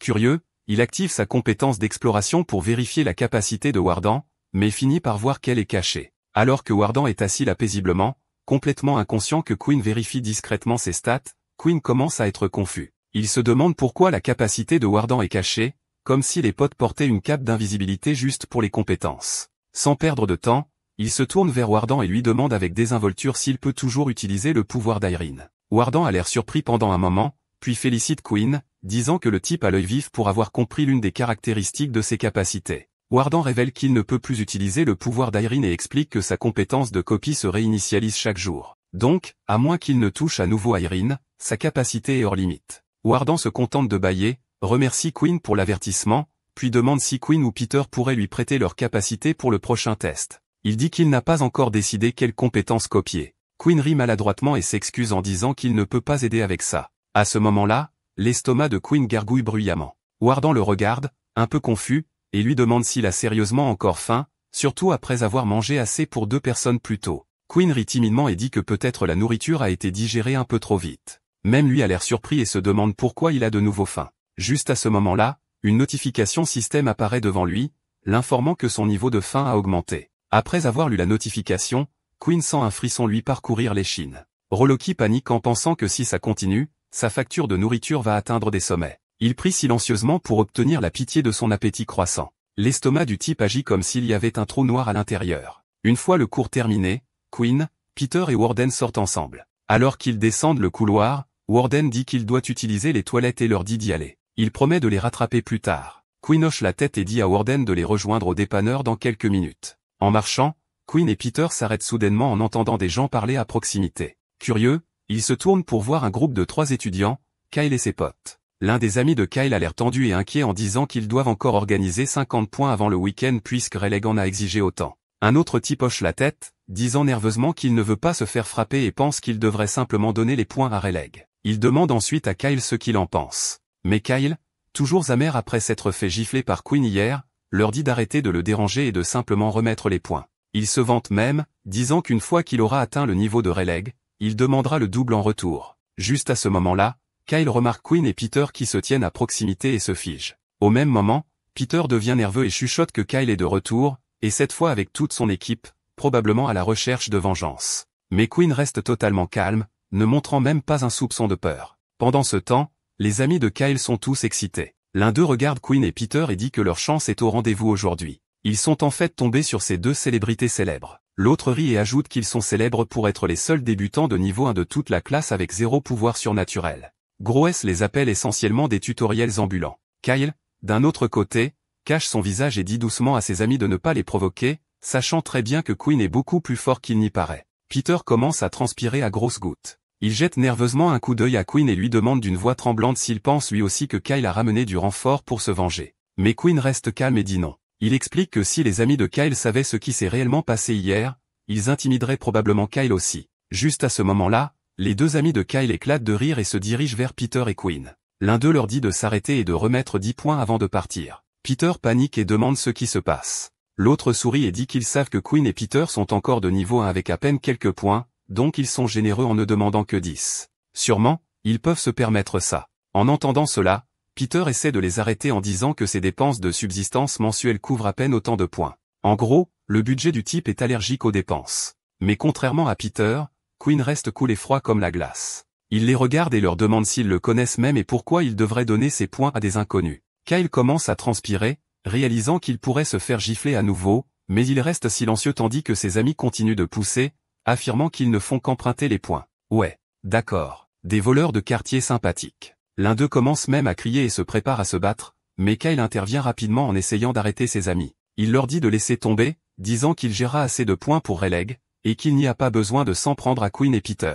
Juste à ce moment-là, Warden se dirige vers eux avec un timing parfait et annonce avec désinvolture qu'il a des tas de points, demandant s'ils veulent en emprunter. Alors qu'ils se tournent pour le regarder, Warden commence à rire et dit qu'il peut leur prêter les points, mais que l'intérêt est brutal. Il sourit et demande s'ils sont sûrs de vouloir conclure l'affaire. Dès qu'ils le reconnaissent, tout le monde devient pâle, réalisant que Warden est déjà niveau 5 et certainement pas quelqu'un avec qui ils veulent se frotter. Juste à ce moment-là, tous les amis de Kyle, y compris Kyle, essaient de s'éclipser comme des méchants de dessins animés pris la main dans le sac, mais Warden les attrape par le col derrière et rit comme un chef. Toute la bande se fige sur place et se transforme instantanément en chiots mendiants, disant que c'est un gros malentendu, et qu'ils ne veulent même plus de points. L'ambiance du gars est passée de requin de près à boss final en un clin d'œil. À ce moment-là, une voix vient de derrière Warden, le faisant se retourner. La voix demande, qui embête les petits frères de quelqu'un d'autre? Alors que tout le monde regarde dans cette direction, Kyle et sa bande s'illuminent soudainement comme si c'était Diwali, disant qu'ils sont sauvés maintenant, et que personne ne peut les toucher. Quinn se tourne également et voit que ce sont Rayleigh et son ami Momo, mais quelque chose chez eux semble étrange. Quinn ressent immédiatement une aura étrange et dangereuse, le rendant tendu. Il utilise rapidement sa compétence pour vérifier les statistiques de Momo et est stupéfait. Toutes les données de Momo, le type sanguin, s'affichent comme non reconnues. Quinn commence à douter que ses compétences actuelles ne soient pas assez fortes pour scanner les joueurs de haut niveau alors qu'il jette un coup d'œil à sa montre bracelet pour confirmation. Il est choqué de découvrir que Momo est déjà niveau 6. Juste à ce moment-là, Momo ferme les yeux comme un méchant de cinéma et ordonne calmement à Kyle et à sa bande de partir. Toute l'équipe disparaît plus vite que de la nourriture gratuite dans un festival universitaire, remerciant Momo de les avoir sauvés de ce boss de niveau 5, Warden. De l'autre côté, Warden en rit et s'approche nonchalamment de Quinn et Peter, leur disant qu'il est temps de se casser et de manger. Peter hoche la tête, et Warden lui rappelle qu'il ferait mieux de se dépêcher ou le plat de devant disparaîtra plus vite que ses patients. Mais Momo leur dit soudainement de s'arrêter. Il fixe froidement le sol alors que le groupe s'arrête et dit qu'il ne leur a pas donné la permission de partir. Il les regarde fixement et demande s'ils ont l'intention d'ignorer Momo maintenant, leur rappelant que les joueurs de bas niveau devraient savoir qu'il ne faut pas agir de façon trop importante devant leurs aînés. En entendant cela, Warden lui lance un regard acéré et demande s'il raconte encore des bêtises. Momo prononce froidement son nom complet en disant que Warden Feng n'est là que depuis 2 jours, et déjà les rumeurs vont bon train. Il dit que tout le monde parle d'un étudiant de première année de haut rang qui traîne avec des personnes de bas rang. Warden répond calmement qu'il ne voit pas le problème et demande s'il y a une règle contre cela. Momo se contente de sourire et dit qu'il n'y a pas de telle règle. Mais alors qu'il s'approche de Quinn et croise son regard, il ajoute doucement que certaines choses ici fonctionnent selon des règles non écrites. Momo commence sa conférence comme s'il était le propriétaire des lieux, disant que lorsque des joueurs de haut niveau comme Warden commencent à traiter des nullités inutiles pointant Quinn comme si elle comptait, cela remplit leur petite tête d'air chaud. Il se moque de Quinn, le traitant de preuve vivante de cela, disant que le gars ne lui a même pas montré le respect approprié, même lorsque Momo se tenait juste devant lui. Le gars se prend vraiment pour un boss final. Queen, cependant, reste cool comme un réfrigérateur, fixant silencieusement Momo sans broncher. Momo continue en disant que dans un monde où seuls les forts survivent, les faibles commencent à courir après l'égalité juste parce que quelqu'un est gentil avec eux. Il laisse échapper un rire méchant en disant qu'il a hâte à la prochaine bataille parce que c'est à ce moment-là qu'il éliminera les déchets comme Queen sans se sentir coupable. Il déclare que la guerre est la meilleure. En entendant cela, Queen se tait. Son esprit revient au jour où il a perdu ses parents à la guerre. Ce souvenir douloureux fait serrer son poing et la rage monte en lui. Il se demande comment quelqu'un peut dire que la guerre est la meilleure. Sans un mot, il charge sur Momo prêt à frapper. Mais avant que son coup de poing n'atterrisse, Rayleigh intervient. Il active son pouvoir et bloque le coup de poing de Queen sans effort. Avant que Queen ne puisse réagir, Rayleigh rassemble de l'énergie dans son autre main et contre-attaque avec un coup net. Contrairement à l'attaque de Queen, l'attaque de Rayleigh atterrit directement sur l'estomac de Queen. Queen s'envole, s'écrasant sur Peter. Les deux s'écroulent, blessés. Rayleigh se tient froidement au-dessus d'eux et dit que Queen doit avoir la mémoire courte, lui rappelant qu'ils ont tous les deux étudié dans la même école avant de rejoindre l'entraînement militaire, et Queen devrait savoir à quel point Rayleigh est réellement plus fort que Queen. Momo rit et se moque de Queen, disant que le gars se prend clairement pour une sorte de super-héros pour avoir essayé de frapper quelqu'un bien au-dessus de sa ligue. Le gars agit comme s'il était le boss final avec des codes de triche. Juste à ce moment-là, Wardan, qui n'est pas du genre à se retenir, se précipite vers Rayleigh et demande si Momo pense la même chose pour lui puisque Wardan n'est pas non plus un petit poisson, étant un joueur de niveau 5. Il affirme qu'il n'est pas un personnage secondaire ici. Wardan essaie de frapper Momo avec pleine confiance. Cependant, avant même que son coup de poing ne puisse s'approcher, Momo bouge comme l'éclair et l'esquive sans effort, laissant Warden complètement stupéfait. Réalisant que son attaque a tellement mal manqué, Warden jette un coup d'œil frustré à Queen et Peter et dit qu'il refuse de croire que Momo est réellement aussi fort. Queen se lève doucement et demande à Warden d'arrêter, sachant pertinemment que Momo et Rayleigh sont bien plus forts qu'eux. Quand Warden essaie de discuter, Queen secoue calmement la tête et accepte silencieusement qu'il a agi de manière trop impulsive. En plus de cela, il sait qu'il n'a aucun soutien puisque Warden n'a même pas de capacité de travail en ce moment, donc chargé comme ça, c'est carrément du suicide. Pendant ce temps, Momo commence à s'éloigner. Il leur jette un regard en souriant, disant qu'il n'avait jamais prévu de se battre aujourd'hui, et qu'il devrait considérer cela comme un petit avertissement amical. Rayleigh leur lance également un regard froid pendant que Momo ajoute qu'il y a des gens dans cette école que même l'armée n'ose pas embêter. Il termine par un dernier avertissement disant qu'il vaut mieux rester à l'écart de certains groupes s'ils veulent rester en vie. Sinon, un jour, ils ne sauront même pas comment ils ont perdu la vie. En entendant cela, Wardan se met en colère tandis que Queen et Peter restent là comme deux statues sachant pertinemment que Momo et Rayleigh sont bien au-dessus de leur force. Les points du gars sont prêts, mais leur XP ne l'est pas. Quelques instants plus tard, le trio se réunit dans une pièce calme. Peter parle en premier, demandant si Momo était vraiment sérieux quand il a dit que personne ne se souciait de ce qui se passait dans une académie militaire. Queen hoche la tête et admet qu'il craint que ce ne soit effectivement vrai. Warden est d'accord aussi et explique que l'école n'interférera pas car laisser les élèves se battre leur profite. Il ajoute que dans cette configuration brutale, la seule façon pour les personnes plus faibles de devenir plus fortes est de rejoindre l'armée. Queen soutient cela et dit qu'il y a un autre avantage, pour les joueurs. Ils peuvent gagner plus de ressources et même suivre une formation militaire. Mais ensuite, il ajoute sérieusement que le compromis est dur. Chaque fois que l'armée appelle, ils doivent aller sur le champ de bataille sans poser de questions. Après avoir dit cela, il se tourne vers Warden et suggère qu'à partir de maintenant, Warden devrait rester à l'écart d'eux. En entendant cela, Warden a l'air choqué et demande pourquoi, se demandant si Queen abandonne juste à cause de ce que Momo et Rayleigh ont dit. Il dit qu'ils n'ont pas à obéir aveuglément à ces gars. Queen reste sérieux et explique que même s'il sait que Warden veut aider, il doit aussi comprendre que certaines forces sont hors de leur contrôle. Il dit que chaque fois qu'ils enfreignent les règles établies par les joueurs de haut niveau, les gens ne s'en prendront peut-être pas à Warden, mais Peter et Queen finiront par être des épines et des perdants. Même après cela, Warden reste ferme et dit qu'il peut les protéger. Mais Peter l'interrompt calmement, disant que la meilleure façon de les protéger est de garder ses distances. En entendant cela, Warden reste figé comme si quelqu'un venait de débrancher son cerveau. Le gars a l'air tellement choqué. C'est comme si quelqu'un lui avait dit que la pizza était interdite. Peter le remarque et est rapidement d'accord avec ce que Queen a dit, pensant que cela calmera les choses, mais cela ne fait qu'empirer les choses. Le visage de Warden devient rouge comme une tomate en mode rage. Peter, sentant que le drame est sur le point de frapper le ventilateur, essaie de s'expliquer. Mais avant qu'il ne puisse dire grand-chose, Warden se retourne brusquement, murmure qu'il devrait arrêter de parler, et sort de la pièce en trombe en disant qu'il restera à l'écart d'eux puisque c'est clairement ce qu'ils veulent. Alors qu'il part, Peter le regarde tranquillement partir et admet que Warden avait l'air vraiment triste comme un chiot battu. Il suggère peut-être qu'il devrait lui expliquer les choses correctement, mais Queen est calmement en désaccord en disant que c'est mieux ainsi. Inaperçu par les deux, Rayleigh se cache derrière un pilier voisin, écoutant silencieusement toute leur conversation. Pendant ce temps, Warden s'éloigne en colère, se parlant à lui-même comme un personnage d'anime dramatique. Il répète les choses qu'ils ont dites sur le fait qu'il est avec des joueurs de bas niveau et appelle cela une perte de temps.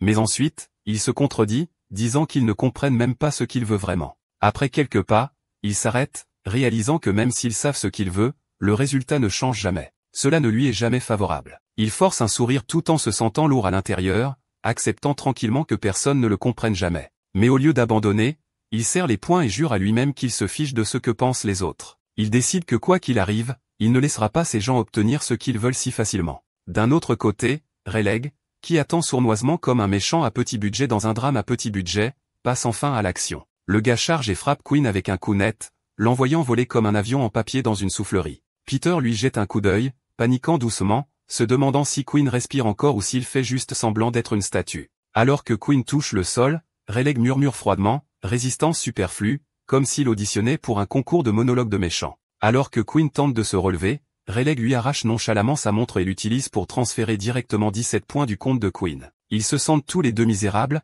et Rayleigh se moque d'eux, disant que les gens de bas niveau doivent être fous si c'est tout ce qu'il obtient après les avoir battus. Il leur dit d'être plus efficaces la prochaine fois et de ne pas faire perdre de temps à tout le monde. En entendant cela, Queen le fixe silencieusement et pense que les choses n'ont pas changé, même après tout. C'est comme avant, quand il n'avait pas de pouvoir de vampire. Alors qu'il se demande si le résultat serait différent s'il s'était mieux battu, il se lève et accepte qu'une défaite reste une défaite, peu importe sa résistance. Une fois qu'ils sont tous les deux de nouveau debout, Queen se rassure en se rappelant qu'il lui reste de l'argent dans son compte AEA. Ils peuvent simplement charger moins de points à partir de là la prochaine fois. Peter ramasse la montre que Rayleigh a fait tomber et la tend à Queen en disant que, même si tout le système est un peu ennuyeux, l'avantage est que la perte ne sera pas trop lourde, même si quelqu'un les vole à nouveau. Queen hoche la tête et soupire, se demandant à haute voix quand cette série de malchance finira enfin. Alors qu'il remet sa montre, une notification système apparaît pour l'informer d'une nouvelle tâche. En voyant cela, Queen est surpris, réalisant que quelque chose de nouveau vient de se débloquer de nulle part.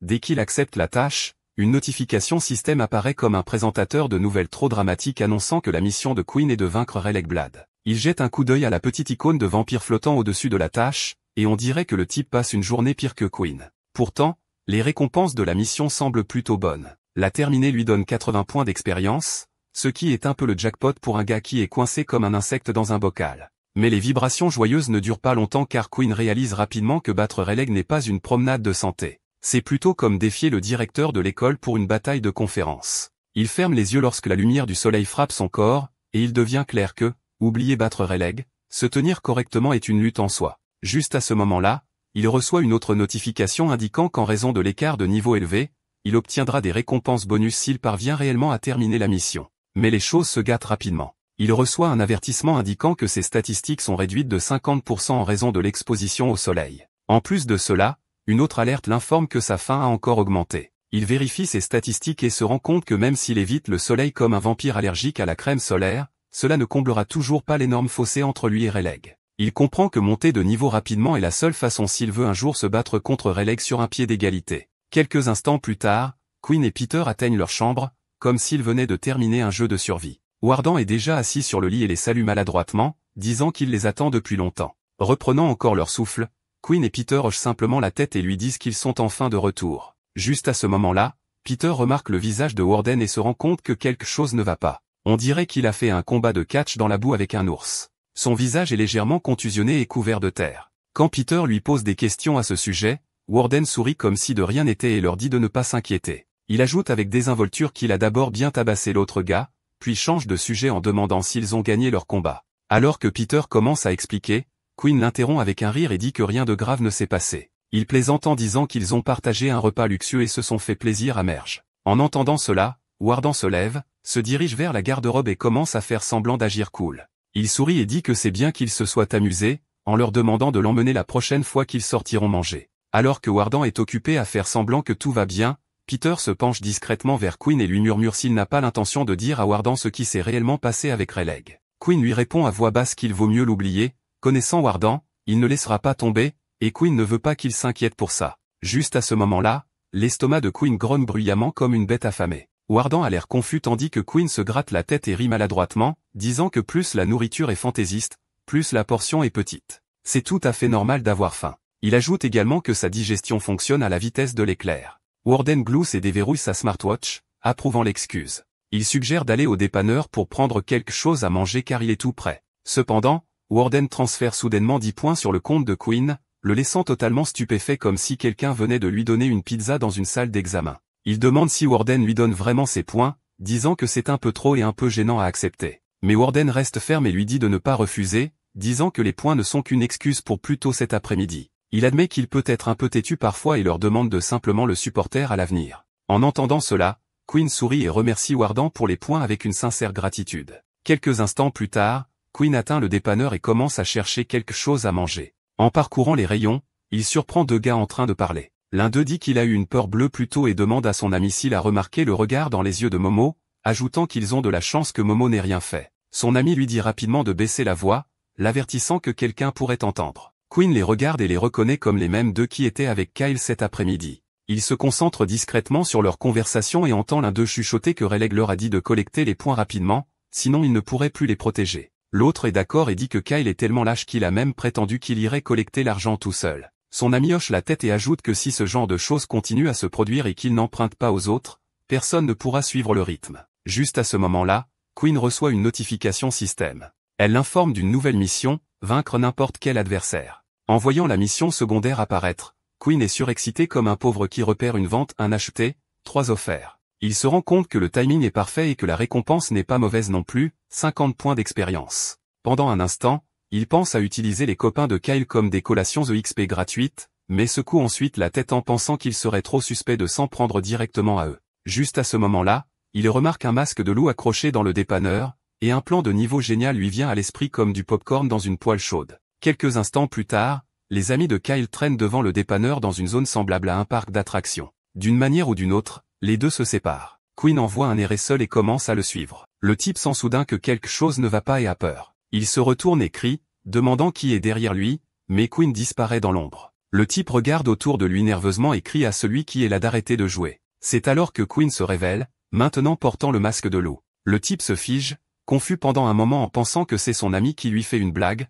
mais ensuite il réalise. Ce n'est personne qu'il connaisse. Terrifié, le type lâche un cri et s'effondre de peur. Quinn l'observe tranquillement et se dit que celui-ci était bien trop timide. Il regarde ensuite autour de lui en se demandant où est passé le deuxième type. Juste à ce moment-là, l'autre apparaît soudainement juste à côté de lui et demande qui il est. Quinn ne répond pas. Il lui jette juste un regard froid, sachant que c'est le cadre parfait pour sa deuxième chasse. Aucun secours n'arrive, et ce type est tout à lui maintenant. Au moment où l'autre type a repéré Quinn, il ne s'est pas soucié des présentations ou des formalités. Sans avertissement, il lui a lancé un coup de poing directement, exigeant de savoir qui diable il était. Mais Quinn, imperturbable et calme, a facilement esquivé l'attaque. L'étranger a répété sa question, visiblement agité maintenant, mais Quinn a gardé ses distances, l'étudiant tranquillement. Sans répondre, il a activé son système de vampire et a jeté un coup d'œil à la barre d'état de l'homme. Selon le système, le nom du type était Charlie. Il appartenait à la race humaine, avait un total de PV de 15 et son groupe sanguin était O positif. Ce qui a attiré l'attention de Quinn plus que tout, c'était la capacité de Charles.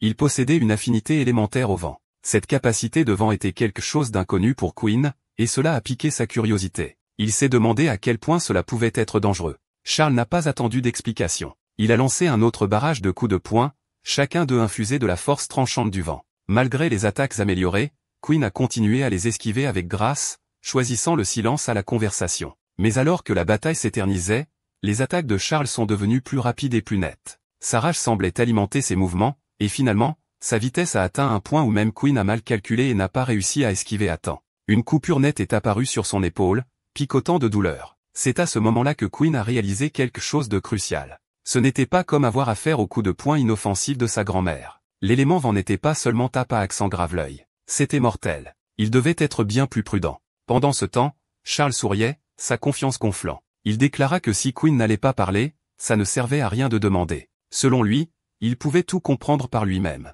Charles pensa que Quinn devait être l'un de ces losers que son groupe avait harcelé auparavant, probablement quelqu'un en quête de vengeance, agissant de manière mystérieuse derrière un masque juste pour paraître cool. Riant de sa propre théorie, Charles décida qu'il arracherait ce masque et révélerait qui se cachait derrière. Sur ce, il lança une autre attaque de vent et d'escrime, la dirigeant directement sur Quinn. Quinn réussit à peine à se défendre à temps, levant l'avant-bras pour absorber le coup. La force le repoussa légèrement, son corps reculant sous l'impact. Charles, tenant clairement le dessus, devint de plus en plus arrogant. Il cria qu'il arracherait le masque de Queen, le forcerait à s'agenouiller et le ferait supplier de lui pardonner. Il avait déjà deviné que Queen n'avait aucune défense réelle. Juste un style de combat agile et rapide qui n'avait rien de spécial à ses yeux. Autant que Charles pouvait en juger, Queen n'était pas fort, juste rapide. Pendant ce temps, Queen ne se concentrait pas sur les paroles de Charles. Il était occupé à élaborer une stratégie, cherchant une chance de porter un coup solide et décisif. Puis, comme s'ils lisaient dans les pensées l'un de l'autre, les deux combattants chargèrent en même temps. Charles ricana et se moqua de Queen, lui demandant s'il en avait assez de vivre. Alors qu'il réduisait la distance entre eux, Charles cria avec une arrogance triomphante que Queen était tombé droit dans son piège. Il révéla que la lame dans sa main était plus que du simple vent. C'était une arme concentrée de force élémentaire. Une rafale soudaine déchira les vêtements de Queen, les lacérant, mais Queen ne s'arrêta pas. Il continua d'avancer, serrant fermement le poing. Tout dépendait maintenant du prochain coup. Juste au moment où il était sur le point de le porter, Charles réagit à temps, tirant légèrement son corps en arrière et l'esquivant. Pourtant, Queen n'était pas sur le point d'abandonner. Pas maintenant. Profitant du sang qui coulait de son propre poing blessé, résultat de la lame de vent lui déchirant la peau,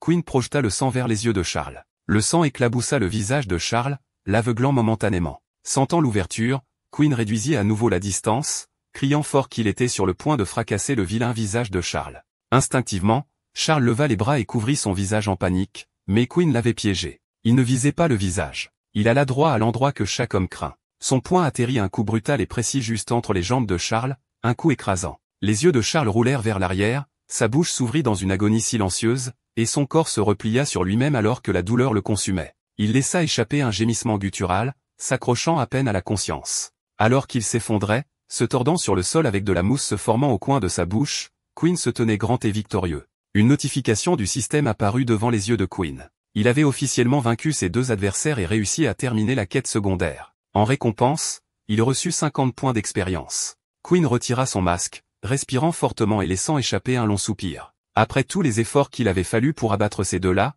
tout ce qu'il avait à montrer était seulement 50 XP.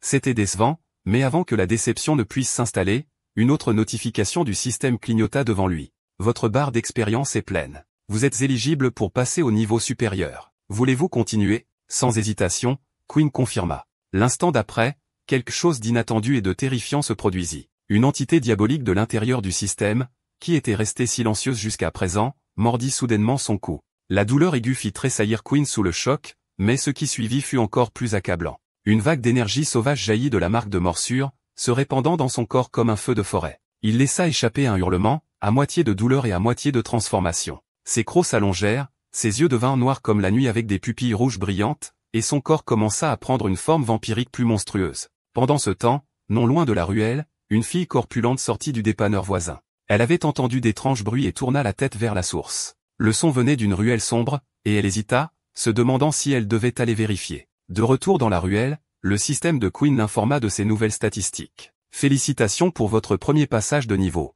Nouvelle compétence acquise, lame de sang. Espèce mise à jour, demi-humain. Son XP actuel est revenu à 20, et il avait maintenant besoin d'un total de 200 points pour atteindre le niveau suivant. Ses PV étaient passés de 10 à 15. Queen fut stupéfait pendant un instant. Demi-humain, ce n'était pas juste un passage de niveau. C'était une transformation, quelque chose qu'il savait qu'il n'oublierait jamais pour le reste de sa vie. Il vérifia sa nouvelle compétence, lame de sang. Selon la description, cette compétence lui permettait d'utiliser son propre sang comme arme. Chaque utilisation lui coûterait un PV, et elle avait une portée effective de 5 mètres. En concentrant le sang dans sa main, il pouvait lancer une lame de couleur cramoisie vers ses ennemis. Bien que cela draine sa vie, cela lui donnait enfin une attaque à longue portée, quelque chose qui lui avait manqué jusqu'à présent. Juste au moment où il absorbait toutes ces informations, une sensation de rongement commença à s'insinuer. Il se sentait affamé, profondément, douloureusement affamé. Un avertissement apparut du système. Avertissement, la faim de sang augmente. Jusqu'à ce que l'hôte consomme du sang, la faim ne diminuera pas. La santé diminuera continuellement. Queen baissa les yeux et vit que ses PV étaient déjà passés de 15 à 9. Il commençait à perdre sa concentration. Ses sens s'échappaient. Sa vision se brouillait. La seule chose dans son esprit maintenant était le sang. Il en avait besoin, le désirait ardemment, le désirait plus que tout. Et s'il ne se nourrissait pas bientôt, ce ne serait pas la faim qui le détruirait. Ce serait la bête qui grandit à l'intérieur. Le corps de Queen commença à bouger tout seul lentement et paresseusement, presque comme un zombie poussé par l'instinct plutôt que par la pensée. Ses yeux étaient à moitié baissés, sa respiration superficielle et son esprit embrumé. Il tituba vers Charel inconscient, murmurant d'une voix à peine audible qu'il avait besoin de sang frais. Sa faim avait maintenant pris le contrôle de son corps plus que ce que sa raison ne pourrait jamais espérer le faire. Sans hésitation, il se pencha et ramassa le corps mou dans ses bras, le berçant comme une princesse, étrangement doux malgré la faim sauvage qui brûlait à l'intérieur de lui. Alors qu'il se rapprochait, baissant son visage vers le cou du garçon, Quinn murmura d'une voix rauque, juste un peu. Ça pourrait faire un peu mal la première fois. À son insu, quelqu'un regardait. Cachée derrière les buissons, la grosse fille qui l'avait suivie restait figée, les yeux grands ouverts, mais elle ne tremblait pas de peur. Non, son visage rougit d'embarras. Elle avait complètement mal interprété la scène. De son point de vue, on aurait dit qu'un gars était sur le point d'embrasser un autre. Son imagination s'emballa alors qu'elle se demandait silencieusement si cela allait se transformer en un moment torride en levrette dans la ruelle. Mais juste au moment où Quinn était sur le point d'enfoncer ses crocs, un choc de conscience le ramena à ses sens. Ses yeux s'écarquillèrent d'horreur. Qu'est-ce qu'il faisait? Allait-il sérieusement sucer le sang d'un humain? Il laissa brusquement retomber Charles au sol, s'éloignant avec un air d'incrédulité et de culpabilité. Sa respiration s'accéléra en se rappelant cette sensation, exactement le même sentiment qu'il avait ressenti plus tôt. La vérité le frappa de nouveau. Il était maintenant un vampire, et ses instincts n'étaient plus entièrement sous son contrôle. La panique monta en lui. S'il était allé jusqu'au bout, il aurait pu tuer le garçon inconscient. Avant qu'il ne perde à nouveau le contrôle, il prit une décision en une fraction de seconde. Il devait s'en aller. Il se tourna et dévala la rue sans regarder en arrière. Tout ce qu'il voulait maintenant, c'était s'éloigner du corps, de la faim, du monstre qu'il sentait devenir. Toujours caché derrière le buisson, la grosse fille cligna des yeux, confuse. Ses pensées s'emballèrent. Qu'est-ce qui vient de se passer? Se demanda-t-elle. Qu'est-ce que c'était que ce type, tellement étrange? Elle hésita un instant avant de décider qu'elle devait le suivre. Elle ne savait pas pourquoi, mais quelque chose en lui semblait important, peut-être même dangereux. Elle le suivit donc, en gardant ses distances. Quinn, quant à lui, avait déjà parcouru une bonne distance, mais peu importe à quel point il courait, la faim brûlante ne le quittait pas. Ses PV avaient de nouveau baissé, maintenant à 8, et le système n'arrêtait pas de bourdonner à ses oreilles avec le même avertissement implacable. Sans requis, autant danger, consommation immédiate recommandée. Ses pensées devinrent désorientées. La folie griffait le bord de son esprit. Désespéré, il porta son avant-bras blessé à sa bouche et commença à lécher la coupure, essayant n'importe quoi pour soulager la soif. Mais ce n'était pas suffisant. Il avait besoin de vrai sang, de sang humain. Bientôt, il atteignit le bâtiment de l'infirmerie de l'école. Bientôt inconscient qu'il était suivi, il entra à l'intérieur, en désordre et pâle. La grosse fille, comment s'appelle-t-elle déjà? Appelons-la Léla pour l'instant. Commentez un nom facile pour elle que je puisse retenir. Elle observa tranquillement depuis derrière un mur voisin.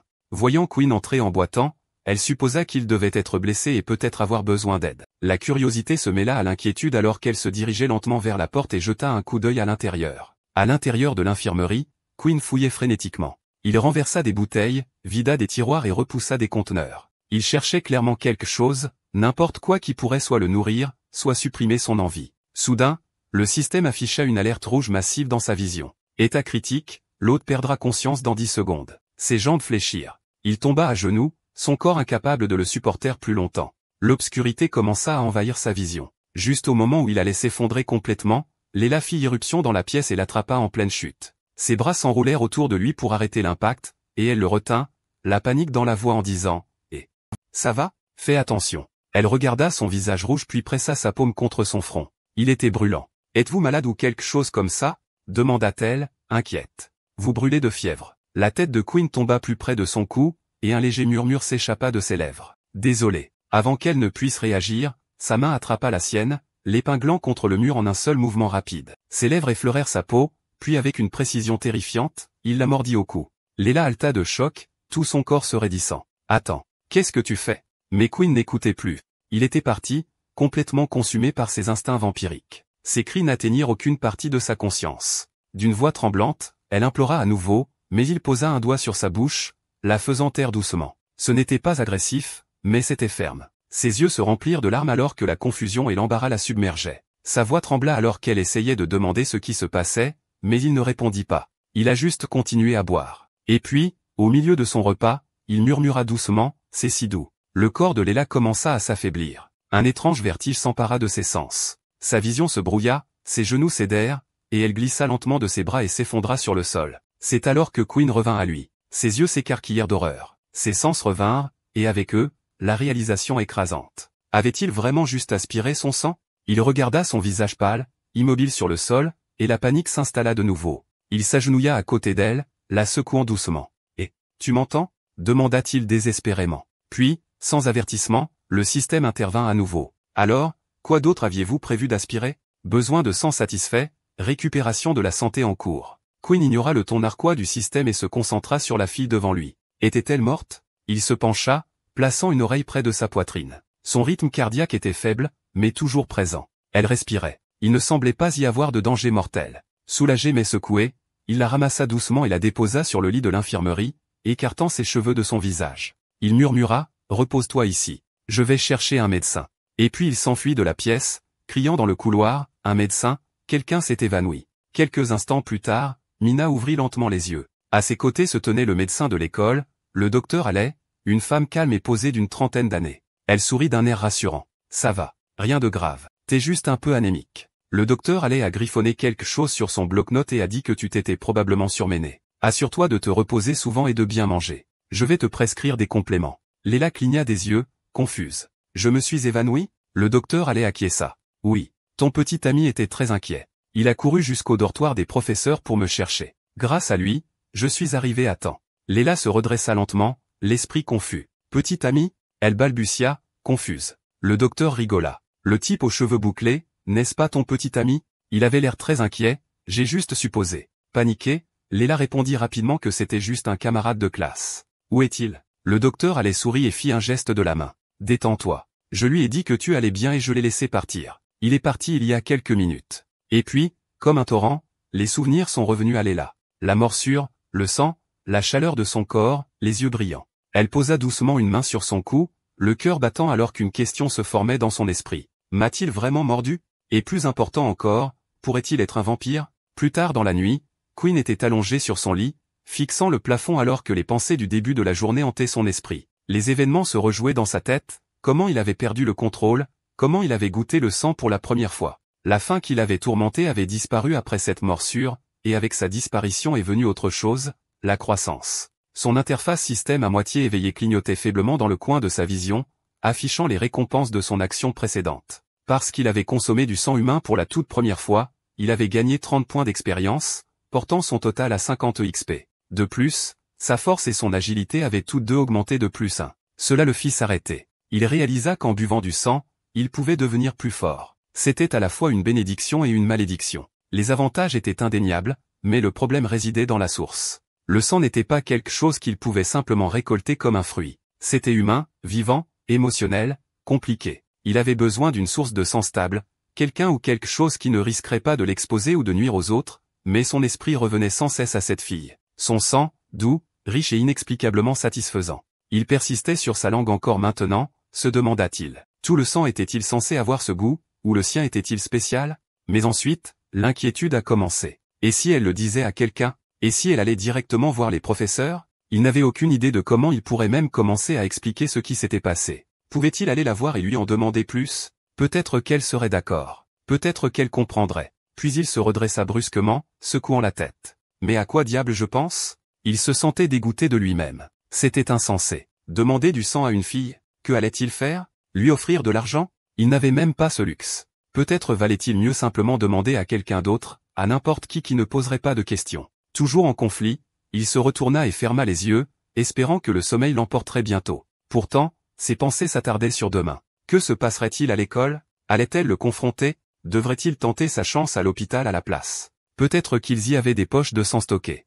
Le lendemain matin, après la fin des cours, leur professeur aux cheveux blancs s'adressa aux étudiants avec une expression sévère. Il leur a rappelé de ne pas négliger l'application et l'utilisation pratique des pouvoirs surnaturels. Vérifiez les documents, étudiez l'arrangement, a-t-il dit fermement, et préparez-vous.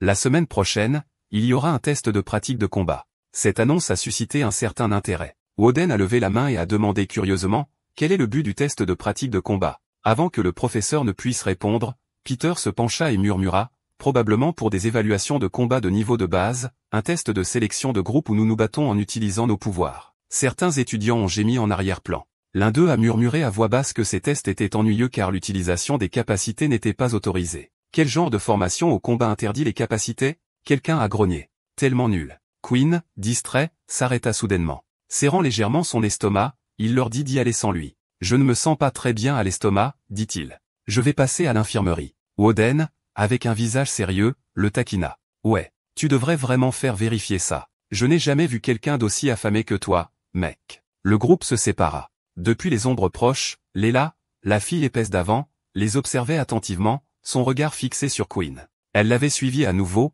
sa curiosité étant loin d'être satisfaite après les événements d'hier. Quinn se dirigea vers l'infirmerie, ses pas lents et incertains. Il n'était même pas sûr d'être sur la bonne voie. Après tout, la dernière fois qu'il y était allé, il avait à peine été conscient. Ses pensées dérivèrent à nouveau. Comment stockerait-il le sang ici? Dans une pièce froide, peut-être? C'est sûrement pour ça que je n'ai rien trouvé hier. Je cherchais au mauvais endroit. Juste au moment où il tournait un coin, une main surgit de derrière un pilier et l'attrapa par le col, le tirant en arrière avec une force surprenante. « Viens avec moi », ordonna une voix familière. « Nous devons parler. » Avant qu'il puisse réagir, elle l'a plaqué contre le mur. C'était elle. Elle avait l'air en colère, et elle ne le cachait pas. « Qu'est-ce que tu m'as fait hier ?» demanda-t-elle brutalement. Quinn cligna des yeux, confus. « Hier? On s'est déjà rencontrés ?» Elle ricana et lui poussa l'épaule. « Arrête de faire semblant. Hier, à l'infirmerie, tu m'as mordu ?» Quinn balbutia en essayant d'organiser une défense. « Alors bannir les tissus? C'est juste un malentendu. J'avais de la fièvre hier. Mon cerveau ne fonctionnait pas correctement. J'étais confus. Mais elle n'y croyait pas. Une fièvre? Confus? Tu ne m'as pas juste mordu. Tu m'as plaqué. Qui ferait ça? Je n'arrive pas à croire que quelqu'un comme toi existe dans cette académie. » Finalement, Quinn expira profondément et l'admit. Il ne servait à rien de le cacher maintenant. Tu as raison. Puisque tu le sais déjà, je n'ai plus rien pour me défendre, mais j'avais mes raisons. Épargne-moi tes bêtises, dit-elle sèchement. Tu penses que faire quelque chose comme ça et le cacher, ça rend la chose correcte? Quinn prit une inspiration et posa la seule question qui importait maintenant. Que veux-tu? Elle sourit soudainement, son expression passant de furieuse à espiègle. Détends-toi. Je ne vais pas te dénoncer. Je vais garder le silence. À une condition. Ces mots firent couler son cœur un peu.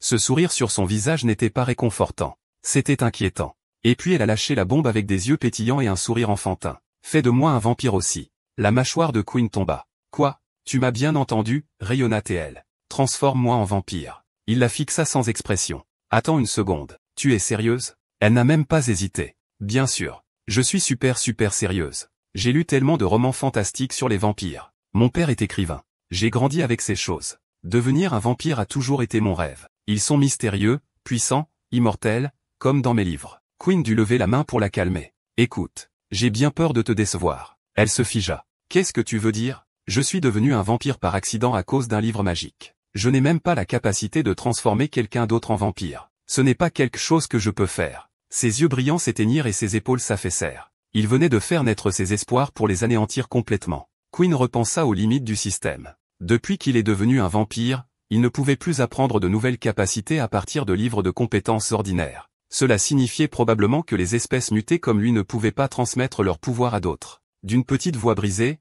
elle demanda, « Alors pourquoi l'as-tu caché? Pourquoi m'as-tu blessé, monsieur le vampire ?» Ces questions incessantes mirent Quinn encore plus mal à l'aise. « Je ne voulais pas, » répondit-il. « Pour devenir plus fort et survivre, je dois sucer du sang. Mais cette capacité, c'est risqué. Si l'armée le découvre, je suis fini. Je ne comprends même pas entièrement comment ça marche moi-même ni ce que je peux ou ne peux pas faire. » Sa réponse ralluma une étincelle d'espoir en elle. « Donc, tu n'es pas sûr que ce soit impossible ?» demanda-t-elle, les yeux brillants. « C'est bon. En ce moment, tu as besoin de sang pour devenir plus fort. N'est-ce pas? Je vais t'aider. Je vais t'aider à devenir assez fort pour me transformer en vampire un jour. » Quinn la regarda avec incrédulité. Il y a quelque chose qui ne va vraiment pas chez cette fille, pensa-t-il. Mais après un moment, il accepta. Il lui fit promettre de ne le dire à personne et dit que si cela devenait possible, il essaierait de la transformer en vampire. Sa réaction, une joie pure. À ce moment précis, Peter arriva en courant vers eux, haletant et essoufflé. Quinn s'éloigna rapidement d'elle. « Peter,